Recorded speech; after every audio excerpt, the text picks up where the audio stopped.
Hello everyone, myself Vaishnavi Vallekar. Today is a technical topic, that is Introduction to the Pharmacovigilance.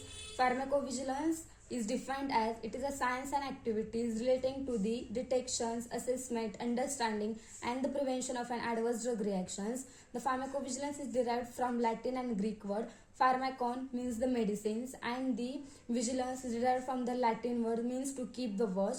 Then the history of the pharmacovigilance, thalidomide disasters. In the thalidomide disasters, it is a medical disasters happened into the 1950s. The thalidomide drug results into the horrific birth defects from into the thousands of children.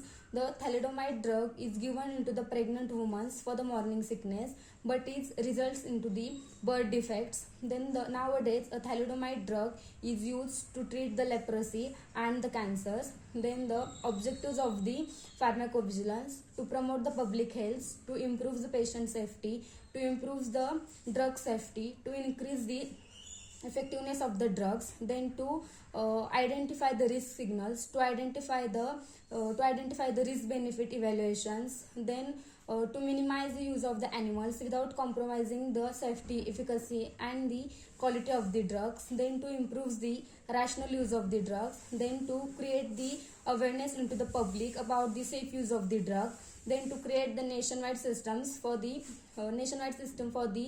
safety of the data, promotes the public health. Then then the pharmacovigilance is done for the humanitarian concerns, improve the rational use of the drugs, ADRs are expensive, promotes the public health, then supports the regulatory authority and ensures the safety and the efficacy of the drugs. Then the pharmacovigilance is necessary because the new drugs are discovered and the developed from the over a period of times from the several years, and their safety and efficacy is checked or the tested into the clinical trials. The clinical trials are those trials which is done onto the human beings after the successful result of the preclinical trials. After the approval of the new drug applications, the clinical trials are conducted. There are several phases into the clinical trials. Phase 0, it is a microdosing phase. Phase 1, it is a pharmacological evaluation phase. Phase 2, it is a therapeutic exploratory phase. Phase 3, it is a therapeutic confirmatory phase, and the last phase, it is a post-marketing surveillance. In this post-marketing surveillance is done to monitor the long-term safety of the drugs. Then the limitations of the clinical trials: age limitation, gender limitation, gender bias, time limitation. Then the tested onto the healthy volunteers. Then the concomitant drugs, then the disease conditions, and the doesn't exposures to the pregnant woman or the breastfeeding women. Then the importance of the pharmacovigilance: supports to the regulatory authority, improves the rational use of the drugs, improves the patient's health and ensures the safety of the drugs. Then the key components of the pharmacovigilance, that is adverse event monitoring system, then adverse event monitoring systems, then the signal detections, risk management plans, post-marketing surveillance and the regulatory interventions.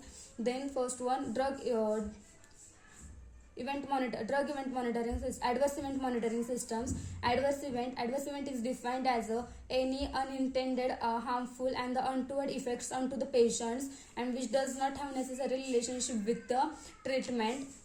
The information into the adverse event reporting systems is collected from the patients, consumers or the healthcare professionals. Then the risk management plans, it is a process of identification, detections and the controlling of the risk associated with that drugs throughout the drugs life cycles. Then the signal detection is the process to identify the safety concerns from the reported data. Post-marketing surveillance, it is the last phase of the clinical trials. The post-marketing surveillance is done after the Phase 3, and after the approval of the new drug applications, the post-marketing surveillance is done when the drug is introduced into the market and monitor the long-term safety of that drug. Regulatory interventions. Regulatory interventions is the withdrawal of the drugs from the market, changing labels, changings, etc. Then the sources of the PV data. Spontaneous reporting. Spontaneous reporting, it is a volunteer reporting or the mandatory reporting. The spontaneous reporting involves the informations. The report is done by the consumer sponsors to the regulatory authority or the company, describing one or more ADR into the patient when the drug is reported, when the drug is given to that patient. Then the clinical trials. Then the data is collected from the pre-marketing studies. Then data is collected from the pre-marketing studies, epidemiological studies. Then the data is collected from the large populations. Then the publications. Then the ADR is reported into the publications and from the social media platforms. Then the pharmacovigilance method. There are different pharmacovigilance method: active surveillance, passive surveillance, and the comparative observational studies. Active surveillance includes the sentinel sites, drug event monitoring, and the registries. And the passive surveillance includes the spontaneous reporting and the case series. The comparative observational studies includes the case control studies, cross-sectional studies, and cross-sectional studies, and the cohort studies. Then the process into the pharmacovigilance. First one, it is a collection of the data. Data is collected from the different sources like spontaneous reports, etc. Then analysis of that data, assessment of the data, then the regulatory decisions, and the last one, it is a communications.